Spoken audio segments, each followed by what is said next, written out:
Buenos días. Les agradezco su amable invitación al 17º Congreso de Investigación de la Facultad de Estudios Superiores Zaragoza. Saludo en particular a su director, el doctor Vicente Jesús Hernández Abad, a su grupo de planeación y desde luego al comité organizador de este evento. Agradezco la distinción de inaugurar este congreso y el tema que les voy a presentar hoy es la bioética, esencial para combatir el cambio climático y la destrucción de los ecosistemas. Me voy a permitir compartir con ustedes la pantalla de mi presentación.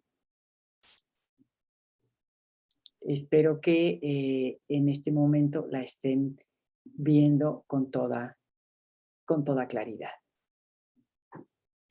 Bueno, yo soy la doctora Ana Barahona, yo soy profesora de tiempo completo de la Facultad de Ciencias de la UNAM y coordinadora del Seminario Universitario de Historia, Filosofía y Estudios de las Ciencias y la Medicina, y también soy miembro titular del Seminario de Cultura Mexicana.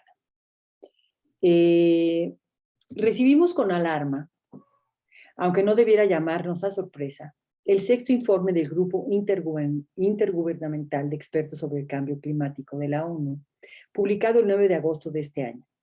En este informe, calificado por el presidente del organismo, António Guterres, como el código rojo para la humanidad, se afirma que la temperatura del planeta ha aumentado 1.1 grados Celsius desde el siglo XIX debido a la quema de combustibles fósiles como el carbón, el petróleo y el gas.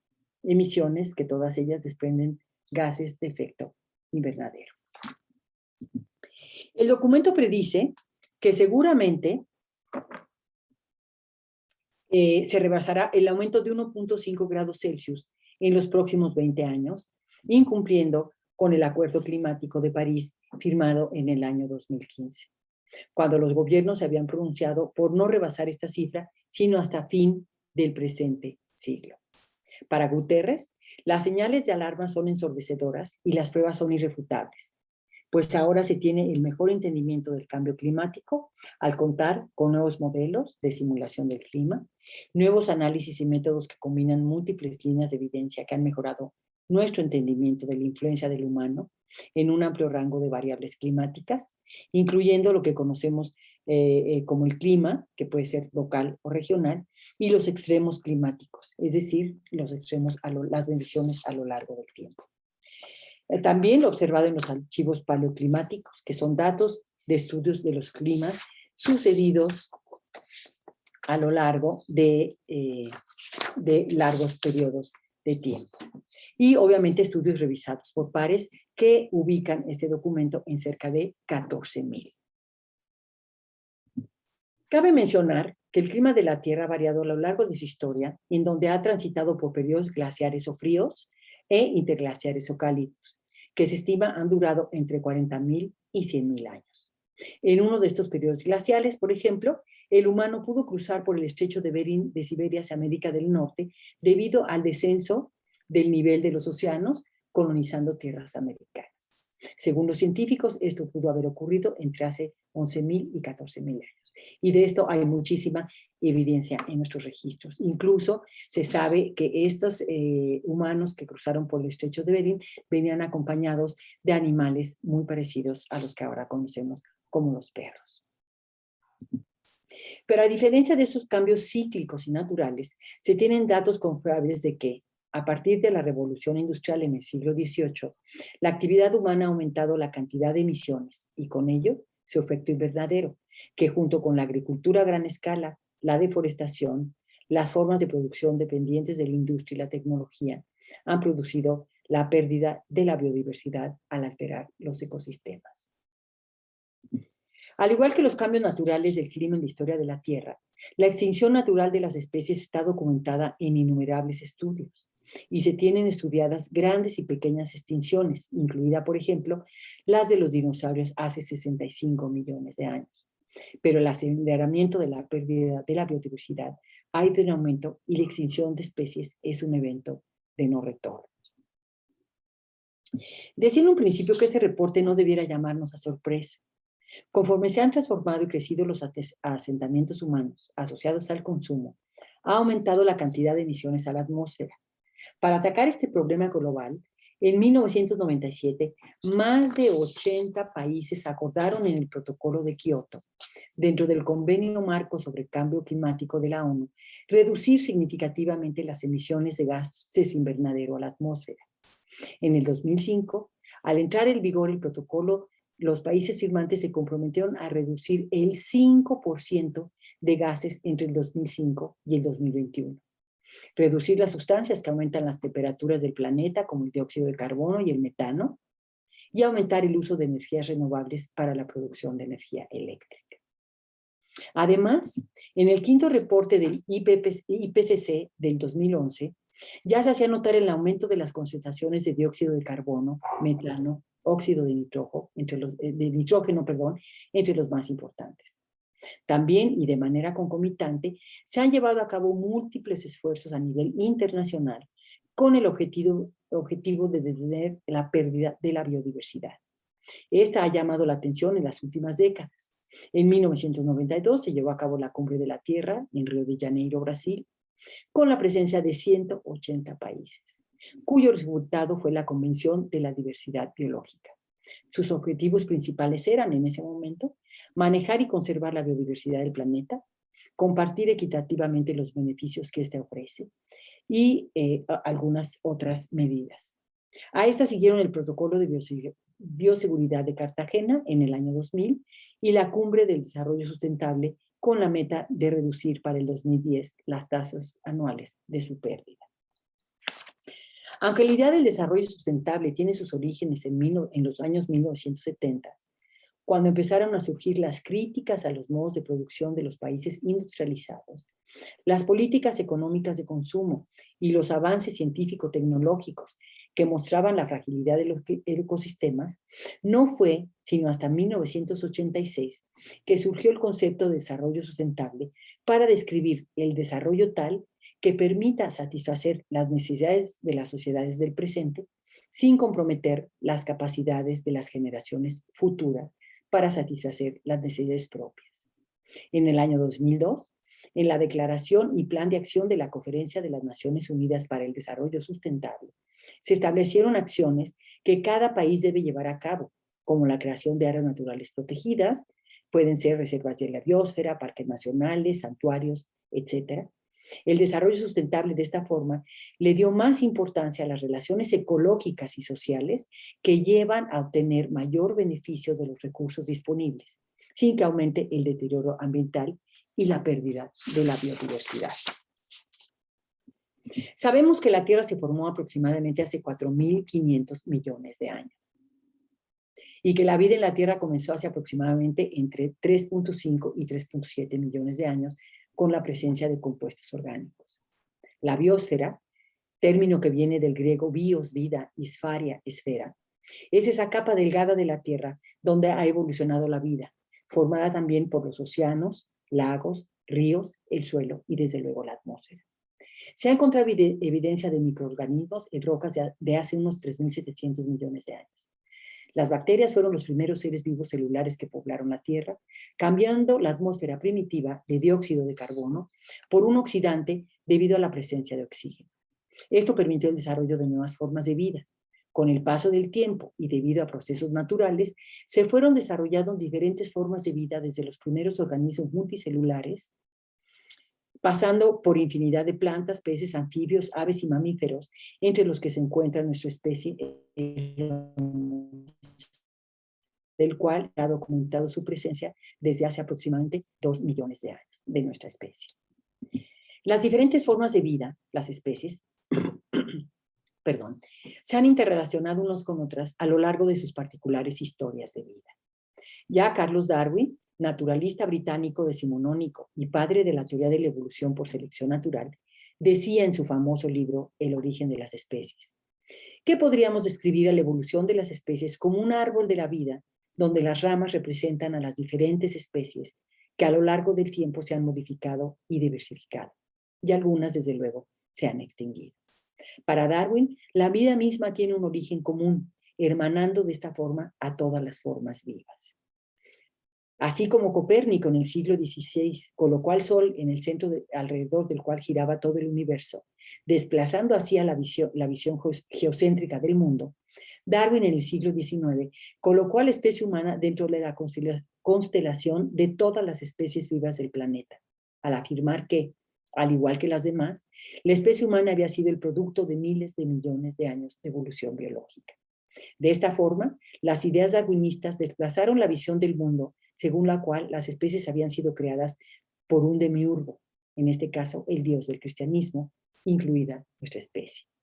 Por lo tanto, la especie humana no debería de gozar de privilegios sobre el planeta diferentes de aquellas con las que compartimos historia, es decir, con la vida planetaria. La teoría de la evolución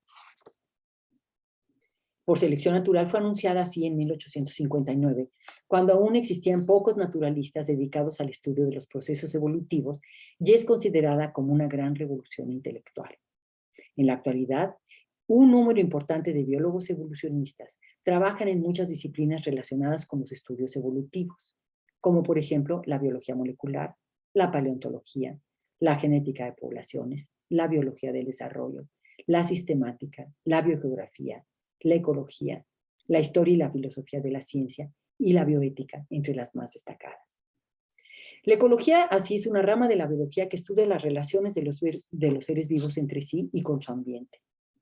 Aunque la ecología se desarrolló a partir de la historia natural, la palabra ecología no apareció sino hasta 1869, cuando el naturalista y filósofo alemán Ernst Haeckel acuñara el término para designar a la disciplina que estudia las relaciones de los seres con su ambiente, aunque más tarde también incluyó las características del ambiente y sus transformaciones.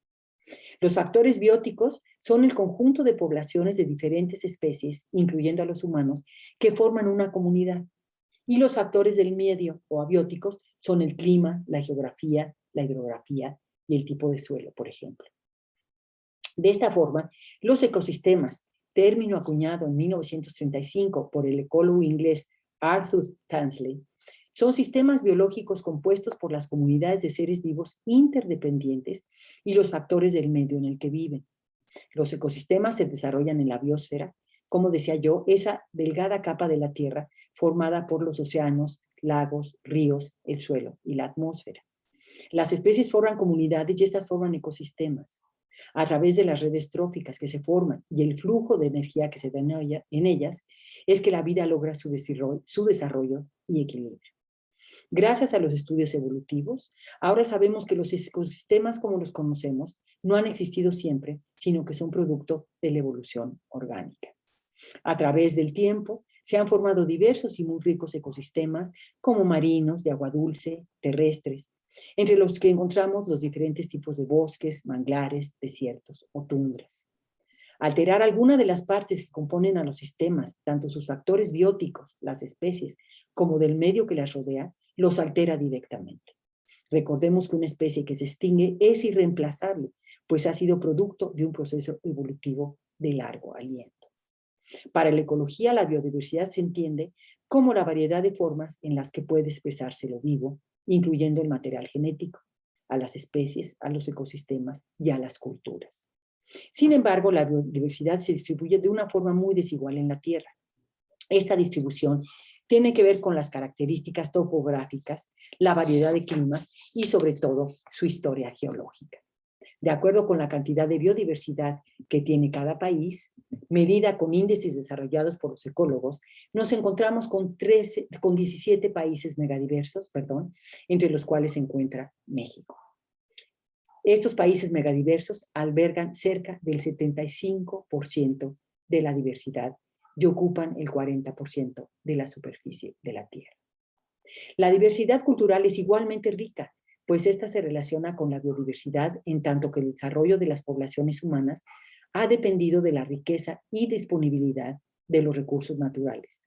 En donde hay más recursos y mayor diversidad, se han asentado mayor número de poblaciones humanas que, al interactuar entre sí, han dado lugar a las culturas. Las tradiciones culinarias, la vestimenta y las manifestaciones lingüísticas y artísticas son producto de esta interacción.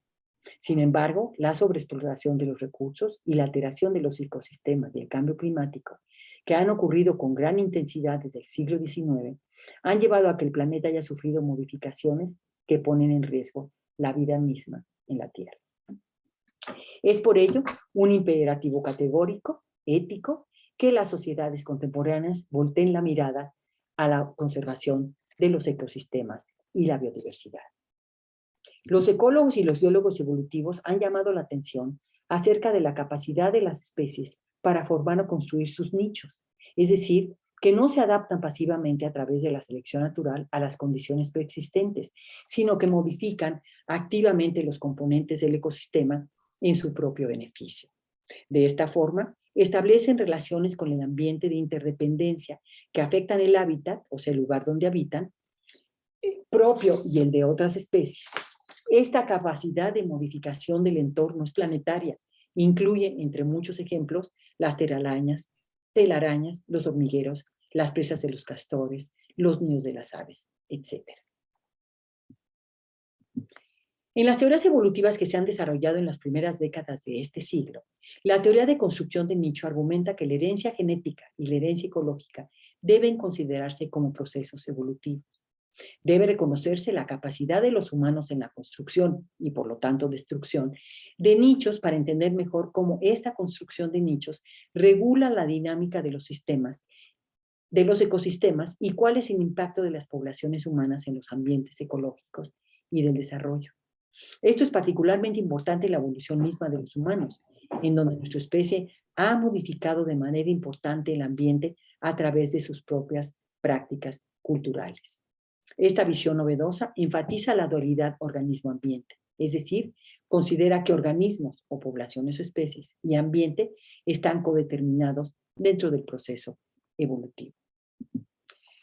Es necesario no solo el desarrollo de la ciencia y la tecnología para detener estos problemas globales, la pérdida de la biodiversidad por alteración de los ecosistemas y el cambio climático, producto de las intensas actividades de las sociedades.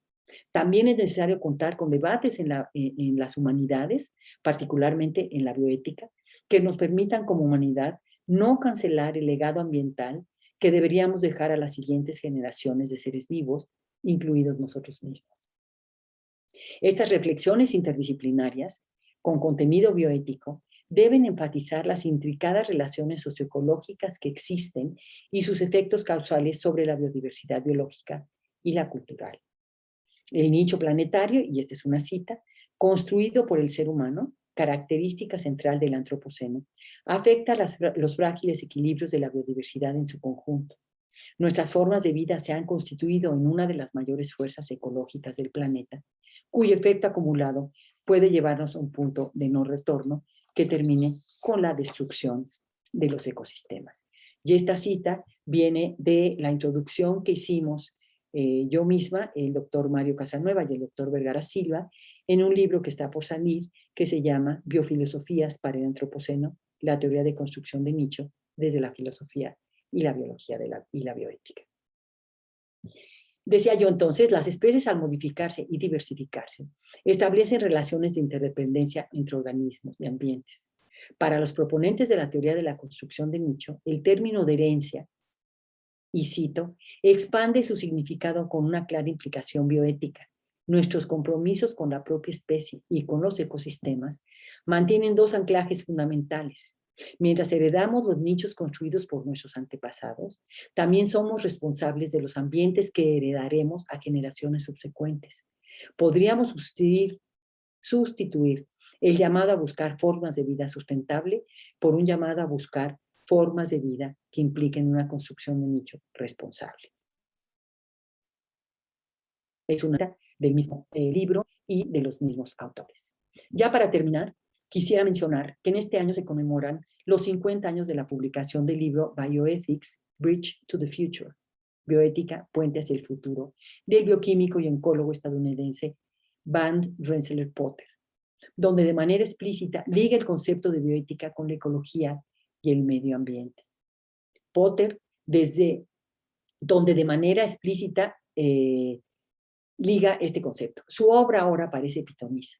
El sexto informe del IPCC no da lugar a equívocos. Las actividades humanas han calentado el planeta, su atmósfera, océanos, ríos y tierras, dando lugar a cambios rápidos como el deshielo de glaciares, el aumento del nivel del mar, el aumento de las temperaturas e incendios, entre otros, acciones que ponen en grave riesgo el mundo vivo, la continuidad de los ecosistemas y de las culturas. Es un imperativo ético el cuidado del ambiente. Hoy más que nunca es necesario la toma de conciencia colectiva internacional sobre el crecimiento demográfico humano ligado causalmente con el cambio climático global. Ambos están poniendo en riesgo la existencia misma de la vida en el planeta. Ni nosotros ni las demás especies tenemos escapatoria. En esta ocasión no existe una barca de Noé que nos pudiera salvar, pues no hay un lugar hacia donde huir. Y con esto les doy las gracias y reitero mi agradecimiento al director de la FE Zaragoza, a su grupo de colaboradores y al comité organizador de este extraordinario evento. Muchísimas gracias.